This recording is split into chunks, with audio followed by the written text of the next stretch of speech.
How to get business funding with bad credit. This is the extreme truth about how to get funding even if you've got bad credit. Should be unethical ways to use other people's money to make money that the school system never taught you, but I will. My name is Ben Kofi, aka Credit Kofi. I basically teach individuals the cool rules that they don't teach you at school so you can use the system and not let the system use you. Let's get it. So here's the shocking truth. If you've got bad credit and you're looking for business funding, it's basically going to cost you 3, 5, even 10 times more than someone with good credit. So the question is, are you willing to pay the price to get smarter? I know which one I'm going to pick. Now, people that want to go into business that have got bad credit, they often feel as though they are locked out, okay? And that's true to a certain degree. You're not locked out, but there are other options for you, okay? There are other also no credit check loans or approvals that you can get access to. I'm going to go into both of them. Now, before I do, I want to make you understand there is a trade-off, okay? That trade-off is not as good terms. That trade-off also is smaller limits, okay? But the key is where to go and how to position yourself. CDFI loans. Okay, so let's get into it. CDFIs, okay? There are funding sources out there specifically for people who are deemed as underserved. So minorities, women, veterans, etc., etc. Entrepreneurs who have good ideas that are going to serve their community. And the great thing about it is you can get a hold or grab a hold of funds from these banking institutions, okay? And all they want from you is a business plan. CDFIs, basically what they are is they're government-backed lenders, okay? Designed to serve people with challenged credit or limited access to traditional banks, okay? Now, they often provide lower interest than, let's say, going for an unsecured loan from a bank, okay? They give you flexible terms as well.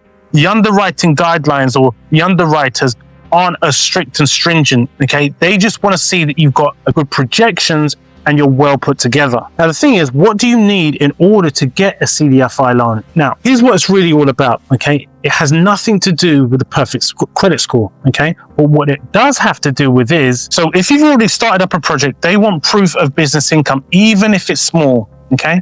They want the time or the length of time that you've been in business. Normally 6 to 12 months is minimum. They want basic financial statements or tax returns if you've got them, but tax returns aren't a necessity.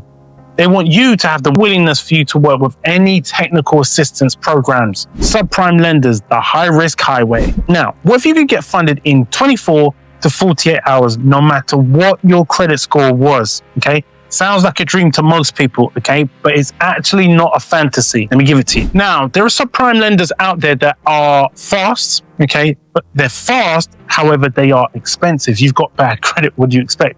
Now, they take on high-risk borrowers, okay? So in exchange for that, you're going to get those high rates. Here are some examples. So you've got On Deck. They deal with short-term business loans and lines of credit, okay? Approvals, they're going to give them to you even if you've got bad credit.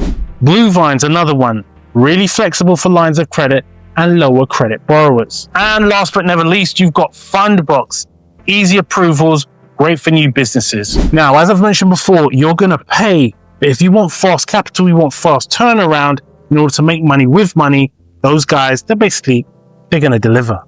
Next, we're going to get into no credit check loans. Are they fact or are they fiction?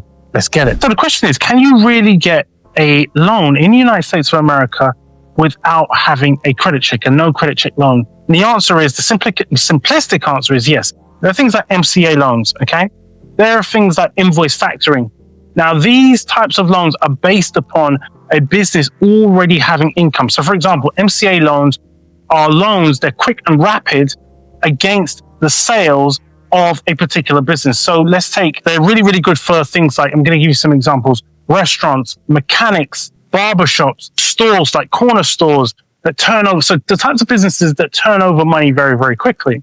Okay, now, MCA loans, effectively, what they do is, or the institution that gives them to you, they also factor in your future sales. So they make an estimate. They see a trend and they make an estimate of what you're going to sell in the future. And they basically loan you cash against what you're going to get in the future, as well as what you're getting in the present. So, for example, they would take a small percentage off of credit. You imagine let me give you an example. You imagine a barbershop. Just imagine a barber store in your in your head. Each and every time people are paying with Apple Pay, the MCA loan will take a small percentage of that payment, of each payment. Yeah, that's the best example that I can think of off the top of my head. Now, the negative or the caveat, if any, or the catch, if you want to call it, of taking an MCA loan is the fact that the interest rates are very high. They can go from anything from 50% to 150%. But the fact of the matter is, how they're effective is if you're making money and your turnover is really, really quick, it doesn't really matter because the MCA loan is assisting you in making more sales and expanding out. Now, here's the brutal and honest truth about having bad credit. Not only does it block opportunities for you, and it makes your life more expensive as well. Now, I'm going to give you the brutal and honest truth about having bad credit.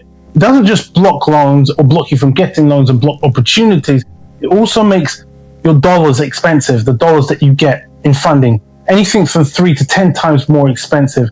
Now, in my opinion, that's financial slavery. The bad thing is when you have bad credit, institutions like banks and credit unions see you as high risk. Now, that basically means higher interest rates, lower approval amounts, shorter repayment terms, which basically means it's more of a squeeze on you and your cash flow, meaning higher rates at the same time. It's like you're paying luxury prices for bargain financing. So the only way to escape that trap is by strengthening your credit profile and strengthening your credit by repairing your credit. So here's a quick summarization of the video. Okay, so if you got bad credit, CDFI loans are always there. Okay, you can basically, they're a stepping stone in order to get or alleviate bad credit over a period of time. My advice to you is always try to repair or start the process in repairing your credit and building your credit over time. Now, in my opinion, start to try and repair your credit, okay? Now, in order to build a good profile, you're going to need something like 3 credit cards. Those 3 credit cards should have limits of at least 3K, okay? You need good utilization, anything from 10 to 40%, okay? No late payments whatsoever. Now, as your profile improves, you can get into things like credit cards. By building, when you're in the building phase, secured credit cards are really good. Do not think about net 30s, okay? Net 30, just get your paydex score, which sends a credit score or improves your credit score with Dun & Bradstreet, which is not directly connected to a bank, okay? We want to communicate good credit and good payments or on-time payments to the bank, and secured credit cards are a brilliant way in order to do that if you're in the building or repairing stages of repairing your credit.